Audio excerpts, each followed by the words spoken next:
Okay, good evening. So, sa tagal po na hindi nagamit yung dragster, nung i-check nating i-on yung kanyang ignition switch, ayaw na po. Totally dead yung battery. So, ang gagawin po natin is hahanapin natin yung kanyang battery at wala dito yung kanyang manual. So, check natin para kung kaya pang ma-recover ng pang may charge lang or baka nasira na po. Okay, so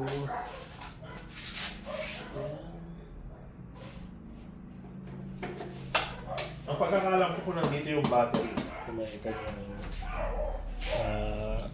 seat, sa may pillion seat po ba? Pillion seat po ba ang tawag? Para sa angkas. Sa mga kwan po, pa-correct na nga lang po kung mali yung pagkaka-bigkas ko. Pero ito po talaga hindi siya pang angkasan, hindi siya komportable.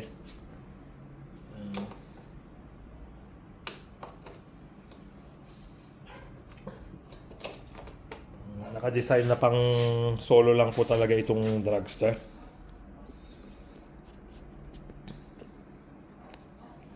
Okay.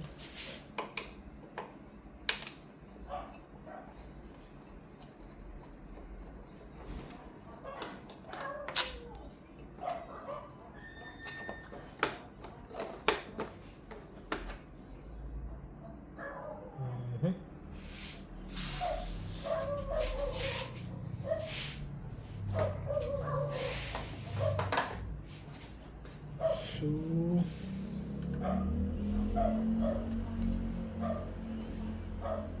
ito po kaya may wiring ng OBD, ABS. So, mukhang kailangan pong tanggalin ito. Okay, check po natin.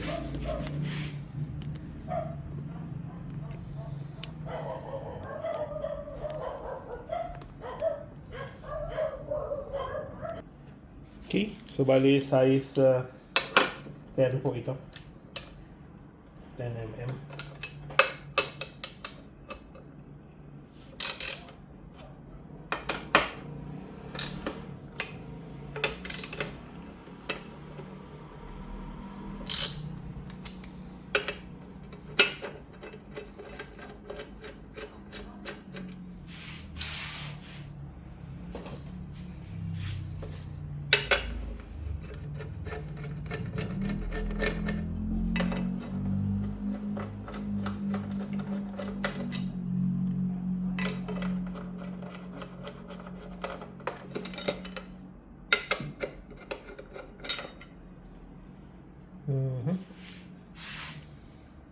So, hindi pa rin po.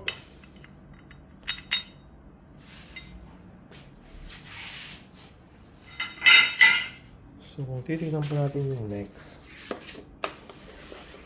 Pero ito pong cover na to.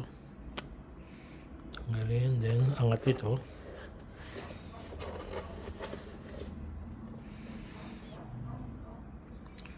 Or baka nandito.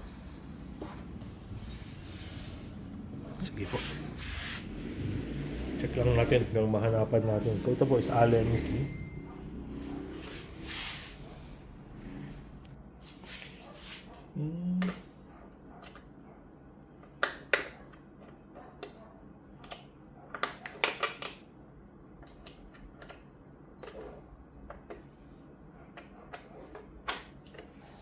Okay, then may dalawa doon.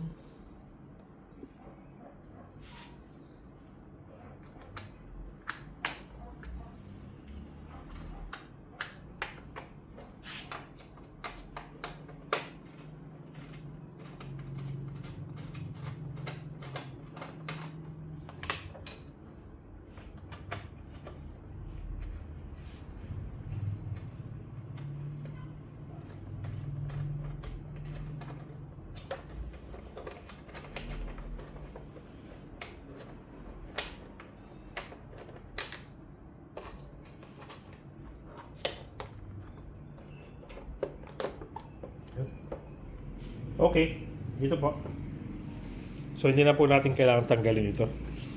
Siguro may access ito sa may lower parts. Parang nasa mga area ng spark plug access. Okay. So, pitan ko muna ito, baka makalimutan.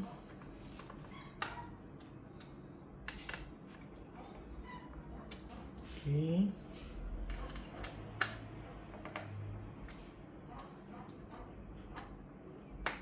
Alright. Next is itong battery.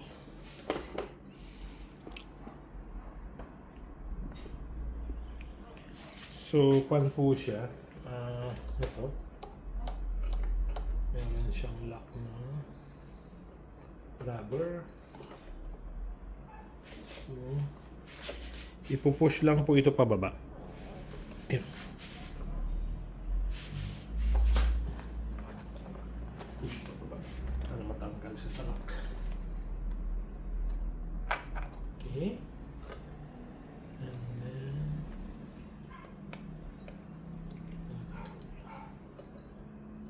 bagong-bago pa po yung battery, siguro discharge lang. So, size 10 din po yata. Okay. So, size 10.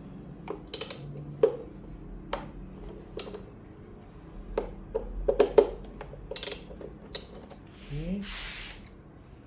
So, ang gagawin po natin, ipa-try muna natin ipa-charge. Baka lang ma-recover pa. Para hindi naman sayang yung battery. Kasi sa tagal lang po na hindi nagamit.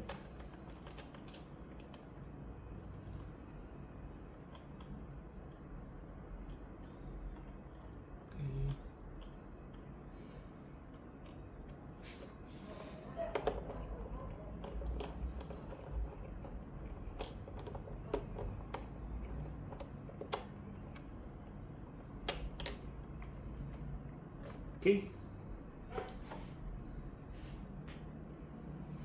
Next. Yes.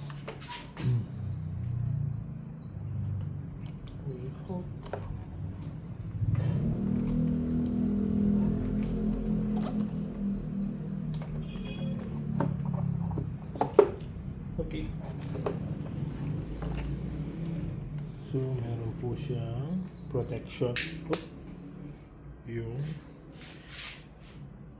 lock plate ng battery nahulog.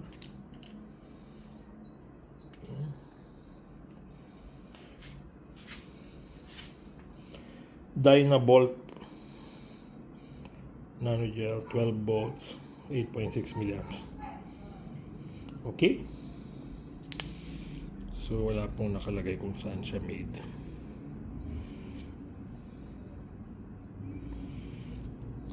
May mga batteries po tayo rito. Check ko kung meron tayong same size nito or kung pwedeng mas malaki kasi may space pa po sa likod, so pwedeng po siguro lagyan ng mas malaking battery. Okay, so kunin po natin yung mga spare batteries natin dito para makita natin kung pasok siya. Okay, so meron po tayo dito pero hindi ko alam kung same. Bosch po siya. Ang importante po, pumapasok yung kanyang size. Okay. Meron siya kasama na bolt nut. Pero parang maliit po. Maliit yung battery. Saka mas matangkad po. Iba yung kanyang dimension. So yan po yung kanyang tsura. Mahaba itong stock natin. So check natin kung wala po, negative, masyadong matangkad. So yun po, hanap na lang tayo ng kanyang kapareho. Hindi po pasok itong pan natin, available na spare. So update ko na lang po kayo ulit kung may mahanapan po tayo nito, and kung unang-una pwede pang mapa-recharge lang muna kung hindi pa nasira yung battery. Okay. Nano gel. Pero kung po siya, hindi siya yung nilalagyan ng tubig. So, ano po kaya ang battery nito? Lithium ion.